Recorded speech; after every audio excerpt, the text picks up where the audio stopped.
always experimenting to give you the best and most value. And let me let this camera over here down. I've got two cameras going.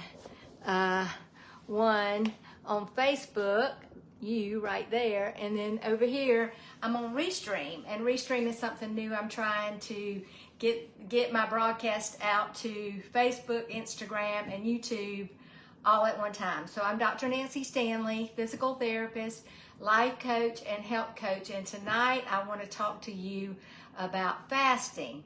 But before I start talking about fasting, let me turn that a little bit. We got to talk about these right here.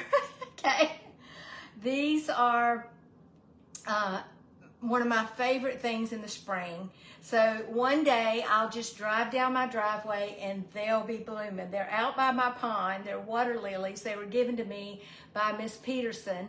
Hey, Caitlin. They were given to me by Miss Peterson, and I planted them out by my pond, and now they're like in the water. So I have to kind of wade out there to get them, but and of course, you know, that's a daylily, but these are water lilies. So if you want any of those, I'd love to share them with you because they just keep multiplying and growing. And then in a few days or a few weeks, I'll have purple ones. So I have yellow and purple, and that's just how they are. So I want to talk to you about fasting today, but I have to start with something else because, you know, everybody knows about fasting, or at least they think they know about fasting, but there's so much more to fasting than just weight loss. And if you can change the way you look at fasting, in other words, when you change the way you look at things, the things you look at change. And so if you can change the way you look at it, hey Alexis, I see you in here watching me, you're a faithful one.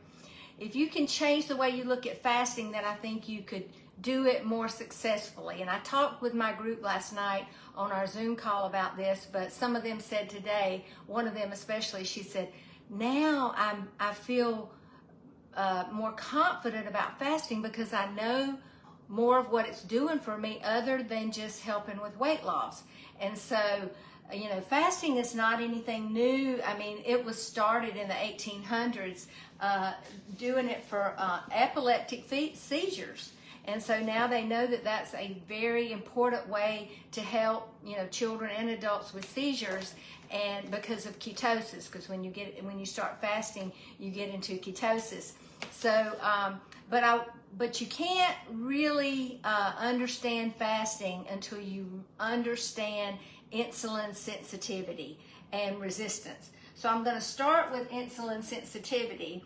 And let me just say this, that insulin sensitivity is, just know this, that your pancreas releases insulin when you eat, okay? Now, if you're a type 1 diabetic, you don't have, your pancreas doesn't work, your beta cells due to some kind of virus or something, they don't really know a lot about that now yet, but they know a lot about it, but they haven't resolved it yet. They do pancreas implants and that sort of thing, or beta cell implants. But let's just say that if you're insulin sensitive, here's what's happening in your body. When you eat, your body secretes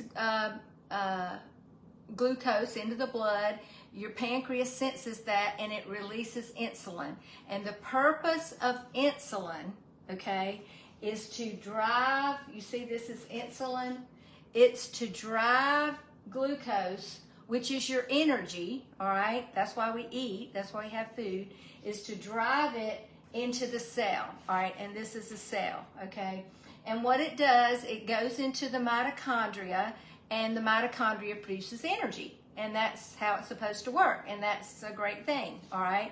Now, I have to draw this over here. I put this little piece up here because I just have to draw this because this is important for you to know. And if you can understand this and visualize this as you're putting food in your body, you'll think about it a different way. So this is really, really important, okay? All right, so here we go. All right, so here's your cell, okay? I really meant to draw that in green, but we'll just go with it for now. And all of your cells, okay, whether they're in your gut, in your brain, wherever they are, they have these receptors on the wall of the cell. So they kind of look like this, all right?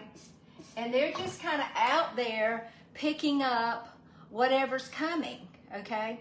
So if you are insulin sensitive, when insulin starts moving, you know, when you eat and your blood glucose level goes up, then your pancreas secretes insulin. It picks that glucose up in the blood. It starts taking it and driving it toward the cell. And if you're insulin resistant, these receptors are out there going here, here, here, here.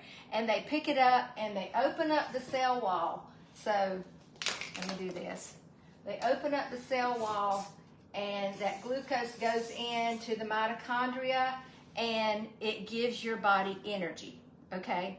All right, the mitochondria releases energy. All right, now, if you are not insulin sensitive, but you're insulin resistant, here's a couple of things that have happened. One, you've got toxins, inflammation all around the cell. And so these receptors, they don't work.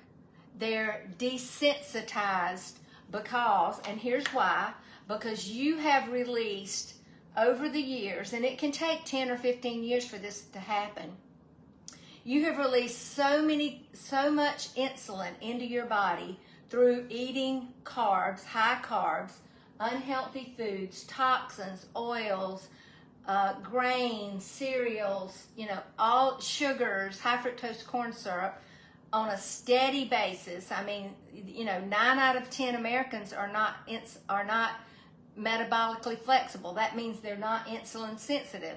So just think about it. Unless you're really healthy, you're one of those 9 out of 10. And so what you've done is you have created inflammation around the cell wall and the receptors don't work anymore. You're not sensitive to the insulin. So the cell wall doesn't open up, okay? The glucose doesn't go into the cell, and so you don't have energy. And that's why people that are insulin resistant, pre-diabetic, diabetic, have low energy. They can't utilize what their body needs, okay? And we're going to talk about that a little bit more when we talk about fasting in the gut microbiome. Okay, so I just want to make sure that I covered all of that. Okay, so yes, so we want to be insulin sensitive, all right? And the way you do that, or the way you can reverse this insulin resistance, the best and quickest way without medication, and it can be done because I've done it with every one of my clients. They've come off of most, if not all, of their medication, and not just their diabetes medication. They've come off their cholesterol medicine and their blood pressure medicine, okay? So I would just say all of my clients have come off their blood pressure medicine, and I'm going to give you just a little caveat here. Insulin, you can't, increases blood pressure.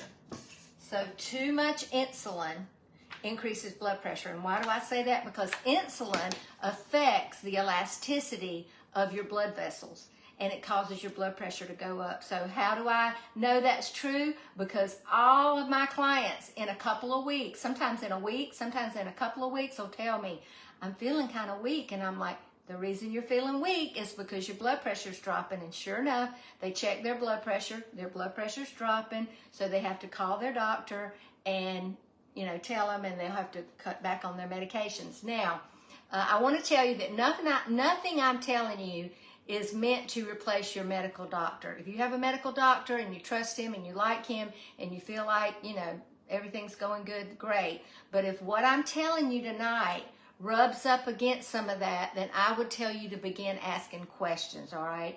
I'm not telling you to stop any medicines. I'm not even telling you to start fasting. I would think you would want to get into my program so you could be coached in that, particularly if you've had some eating disorders. I never encourage anyone to fast that's either pregnant, nursing, or has eating disorders. That's a serious problem. But if you're, you know, think you're relatively healthy, then you can definitely do fasting, but there is a way to do it. You don't just wake up in the morning and say, well, I think I'll fast, because the first thing that's going to happen is you're probably going to get a headache, you're going to feel weak, you're not going to be able to do it successfully. So you have to there's a process to get into fat burning mode before you start fasting. But I want to talk to you now about the benefits of fasting, all right, and what's happening in your body. And if you can grab a hold of this and get this,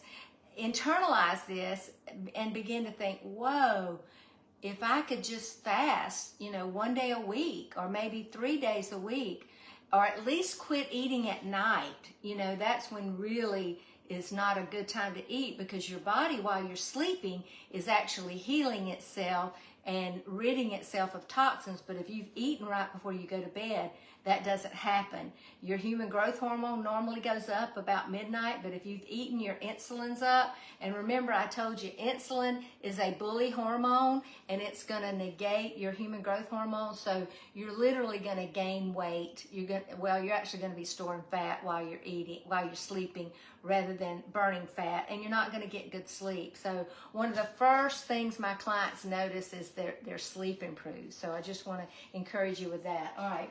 So let's talk about, so if you can start to do a 12 to 16 hour fast, what happens is that's when your body begins to heal. So it takes about 12 hours for your body to process a meal. So think about, if you ate at 6 at night and then you waited till 6 in the morning to eat again, then you've had about 12 hours in your body starting to is able to begin to take on more food, because it's emptied, your gut's empty, and you've processed that food. But most people, think about it, they eat breakfast maybe at 7:30 or 8, they eat lunch at 11:30 or 12, they eat a snack, and then they eat another meal, and then they eat something else. So they're eating for about 16 hours of the day, and we were not created to do that. We were created to fast, to go a longer period of time without eating. And here's how I know that,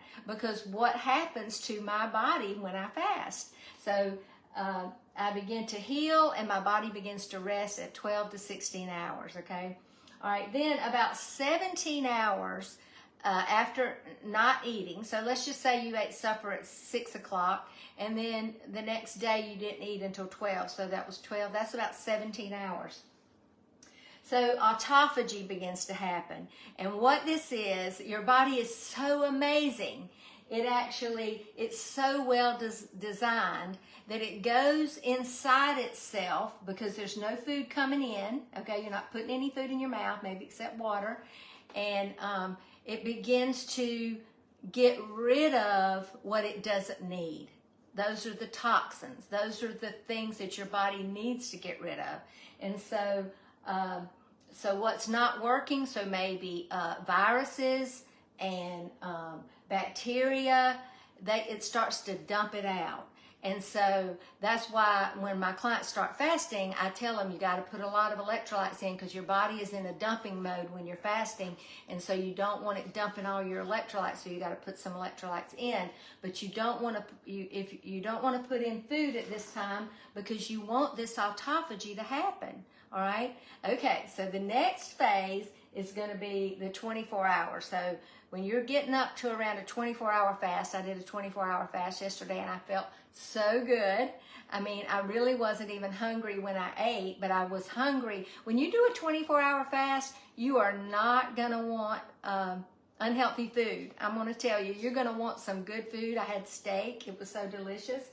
But so what starts to happen at 24 hours is your gut health really starts to reboot. Your intestinal lining, everything in your gut starts to reboot. Now let me digress just a little bit and talk to you about your microbiome. You may not have heard that word, but your microbiome is, I call it an organ, all right? It actually starts at your mouth. You know, you have bacteria everywhere, all over yourself, but you have a lot in your mouth, and that's good. Especially if you're not eating a lot of carbs or bread or stuff, you know, that carbs stick to your teeth think about that. If you eat crackers, if you eat bread, you know, sugary things, it sticks to your teeth. But if you don't feel that all that on your teeth. But let's just say you got some really good microbes in your mouth, and especially on the back of your tongue. That's why it's important that you don't brush the very back of your tongue, because there's some really important microbes back there that do a lot of work to protect your gut. All right, so don't be gargling with mouthwash, don't be brushing way back there. It's just, I mean, it's just not a very healthy thing to do. But so that microbiome, all those bacteria, all of that stuff starts at your mouth and it goes all the way to your backside, all right? And they're just all kinds of bacteria in there, good bacteria and bad bacteria, all right? So we want to promote the good bacteria. That's why you hear about people taking prebiotics and probiotics. But I'm just going to tell you, if you eat good, healthy food, you don't need to take those as much. And I'm not saying don't take those. I'm just saying if you treat your gut properly and learn how to do some of this fasting, and you'll see immediately that your gut starts to heal itself. So on a 24-hour fast, you start to reboot your intestinal stem cells. All right, so isn't that cool? All right, and then the bad bacteria starts to die and the good bacteria starts to grow. Now, how does that happen? Well, bad bacteria is fed by sugar and grains and toxic oils. And what happens, there's research that shows that they clump together. These bacteria, they all kind of clump together. And so what happens, instead of your microbiome, actually, when you put food in your mouth, it actually, your microbiome breaks it down. That's the purpose of your digestive enzymes, all those things. But if they are not working, if your gut is broken, and remember, 9 out of 10 people in America pretty much are, then you're not able to extract. That's what those digestive juices do. They extract from the food you're eating what you need, your vitamin B, your vitamin C, D, E, all those things that you need, your minerals. And so if your gut is broken, it's not extracting it. That's why you feel weak. That's why you feel tired. That's why you have disease. So if you can heal your microbiome and get it good and active and producing that really good gut microbiome, then you're going to feel better. Because, and I'm going to be doing another talk soon about the gut and the brain, but it really is a strong connection there. I just watched a 5-day summit on the microbiome and the brain. It was 50 doctors doing talks about that, and I was just amazed at how much connection there is between the brain and the gut. A lot of books being written about that right now.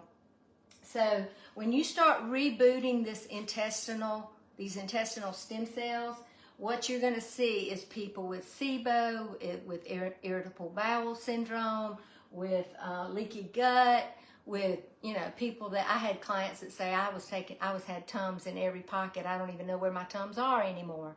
I'm like, yeah, you don't need them when your gut is healed, and the bloating goes away, and the burping and the belching and just the being uncomfortable, that all goes away. And really, most of the time, it goes away in the first, 4 or 5 days. And that's what I love it when I get that text and it says, I don't need my stomach medicines anymore. So you're going to save money on that Protonics and that Acifex and all that. And believe me, those drugs have serious side effects that you don't want, okay? All right, so let's see. All right, so really, we are designed to go without food. So you think about it. Years ago, they didn't get up and I don't think Jesus got up and had a sausage egg biscuit for breakfast. I just really don't think he did. Do y'all, anybody on here think Jesus got up and had a sausage egg biscuit? No, he didn't. No, he didn't. So in the comments, if you'll just say no, he didn't. And what did he have? He probably had nothing. He probably fasted. He probably drank some water and went about his work, whether he was doing carpentry work or whatever he was doing. But so we're eating in too long of a window. And as you begin to shrink that down, yes, this is so true. I lost my Tums a long time ago. Yeah, there you go, Salome. Hey, Nancy, good to see you on here. Okay, so I just want to wrap it up a little bit and just kind of summarize. I mean, there's so much more I could talk about, but really the purpose of this tonight was to encourage you to consider shortening your eating window, okay? And if you want to know more, I'll be offering a new challenge starting soon. And so direct message me. I've got a video I'll send you. We can get on the phone and talk talk about if you're really ready to do this. And I want to just say this. I don't say this very often, but my program is not just for people that are overweight. It's for people that want to be healthy. It's for people that want to stay out of the nursing home and the doctor's office and want to get off their medications and want to, feel good. I mean, at 66 years old, I feel great. I mean, here I am at 9 o'clock, still going strong. I was up this morning at 6 o'clock. I try to get 10 hours of sleep. Sleep is really, really important. That's when I heal. I also heal when I fast. So message me. You can visit my website, drnancystanley.com, and I look forward to hearing from you. So I'm going to do a little poll, all right? Okay, so, and really this is just to get you engaged, all right? So you see, if you've been following me, you see I'm wearing my hair a little different. It's kind of down, more flat, and less poofed up and curled. So I want to take a poll. Do you like it better like this? So just say, let's just call it smooth, or let's see, what can we call it? Straight. We'll call it straight. Do you like it straight, or do you like it curly? Okay, so Cindy, I see Cindy on here. She's saying, I love the fasting and the energy. Yes, that is amazing. Anytime, like I'm fasted now, anytime I'm going to do anything like an event or even exercise, I love to exercise fasted because I feel so much more empowered. So thank y'all for joining me. Let me know if you have any questions. Okay, so you like it straight, Alexis. There you go. Okay. One of my best friend, Michelle, she tells me, I like your hair when you just let it be straight. But I grew up getting perms because I had such straight hair. And yeah, you like it by the way. Thanks, Cindy. I just like to mix it up. But I really wanted to get you commenting because comments is what gets my videos played. So if this was something new for you tonight, fasting, or maybe you're watching the replay, just put new and or that you learned something. Just say I learned something. And so I appreciate you, and we'll see you Thursday night. I go on Tuesdays and Thursdays at 8:30. And do these live videos, and sometimes during the day. So like during the day today, I did a live interview with Lauren, and it was just amazing. I was so proud of her. Okay, so thank y'all for joining me, and we'll talk soon.